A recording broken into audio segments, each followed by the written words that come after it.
Hello everyone, welcome back to Gab's Collection. Today I will be giving you an update on my large size Boba Fett by Kenner. I did a few adjustments to it. I did a little bit of painting, some sculpting, some sewing, some braiding. So I'm really excited to show you all what I've done with him. So you saw in my previous video, hopefully, that this figure came with a lot of faded paint, a missing hand, no accessories at all except for this belt, which was provided for me by the seller, so it wasn't original to this figure even.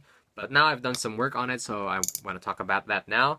So this hand here, I sculpted this hand out of polymer clay, and I based it off of this hand, obviously, but I also based it off of photos of what the right hand should look like, because it is a different sculpt. It's supposed to be a bit of a grippier sculpt so that he can hold his blaster, and I tried to approximate the shape, the pose of that hand. Now, it's not perfect, and I do sculpt a lot of faces because I make some art dolls, but I am very bad at sculpting hands. Even a gloved hand is a bit of a challenge for me. I don't know what it is about it, but hands are not my strong suit. But hopefully I've matched it closely enough with this hand that you wouldn't be able to tell at first glance. Of course, if you look closer, it's pretty obvious, but at first glance, hopefully, and from afar, you wouldn't be able to tell that this is made of polymer clay.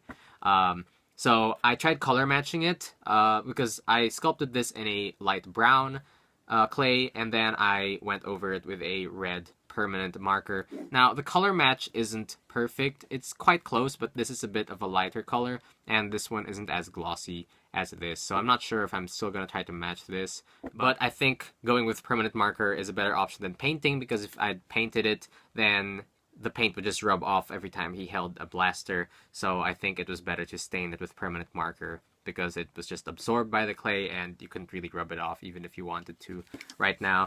Now, another thing I did was to repaint the faded parts here, and I also went over it with some marker just to get that deep red color that I wanted. So I went around here, so it's not that faded green swampy color anymore.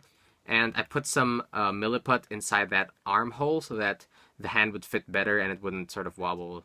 And for the peg for this hand, I wrapped it in a bit of masking tape at the end, just so it would be a bit tighter in there without me having to do anything permanent that might make it too tight and I can't remove it. So the tape works just fine, just pops back in there. And I also added some decals. So these are printed stickers that I printed off of Polloi's website. So he has those stickers on for free. I did paint them on just regular A4 paper, and then I put some white glue at the back of the paper and stuck them on there. So in theory, I could remove this later on with a bit of water. I don't want it to be too permanent. I don't want it to stick too well so that I wouldn't be able to remove it later. So I want to be able to remove it if I really have to. And I made this cape. So this cape, I also printed off the pattern for this from Polloi's website, and it's also on there for free. It's pretty simple. It's just a rectangle, and you just have to sew along the edges. I did it by hand, so it's not the cleanest job. Now, there's supposed to be some elastic at the end of this, but I didn't have elastic on hand when I was making this, so I just put some yarn there, and I might replace that with some elastic later on.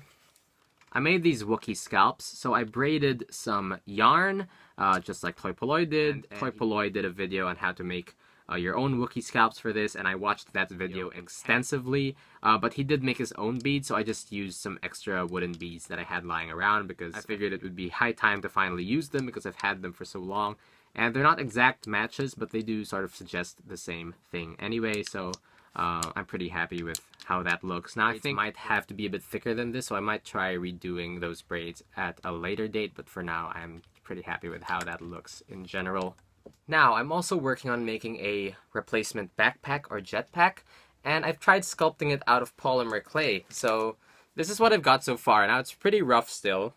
I've got to sand it in a lot of places. I've got to make it less bumpy, more smooth, but trust me when I say that that can be done. So I'll need a lot of acetone for this, so the acetone smoothens it out, removes extra bumps, and removes fingerprints, and I'll need to do a lot of sanding and grinding, a lot of slicing with an X-Acto knife, but it is coming along quite nicely. Now, still missing a lot of the details, so there's supposed to be a bar here and little things here and the things on top here. So with polymer clay, you can bake it several times, and I've already baked this 3 times. So for the first bake, I did the central shaft. For the second bake, I added this part and this part. For the third bake, I added these gray parts. So don't worry about the color. I just did that to save on the white clay because I want to use the white clay for other bits. But I paint over everything anyway, so the color of the clay doesn't really matter.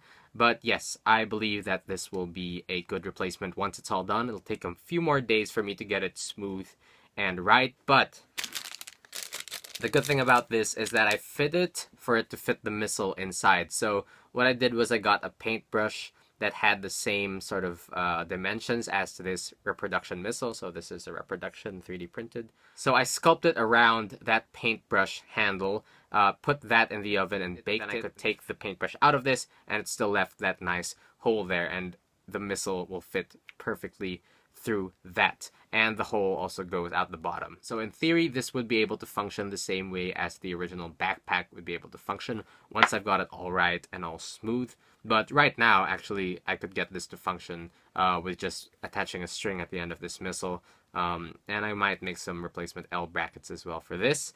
Now, I also have to carve up the back of this so that it can fit into that tab on his back, like so. But I am pretty excited about this. I'm pretty pleased with what I've done so far. You might not see it now, but this has some huge potential to look really good. And I'm glad that I didn't have to spend like 70 Australian dollars to get a new backpack for this. So the clay only cost me about 4 Australian dollars. And I think that's pretty good. Cost me some of my time, obviously, but I do enjoy sculpting and working on things like this. For now, Boba Fett is looking a lot more like Boba Fett, and I'm quite happy with that. He has a little more of his bits and bobs, and the cool thing about Boba Fett was that he had a lot of things going on visually, so I am very hopeful that I will get this looking good as new in the near future. So stay tuned, and I will update you on that very soon. Thank you all for watching my update video on that Boba Fett figure. Let me know if you have any suggestions on how else I can fix him. Let me know if you have a spare blaster for my Boba Fett, because I really need a blaster for it. Let me know also how I can improve the parts that I already did, if you have any suggestions for that as well. But I will update you about that backpack, and I hope to get a new video up on that soon. So, thank you. Bye.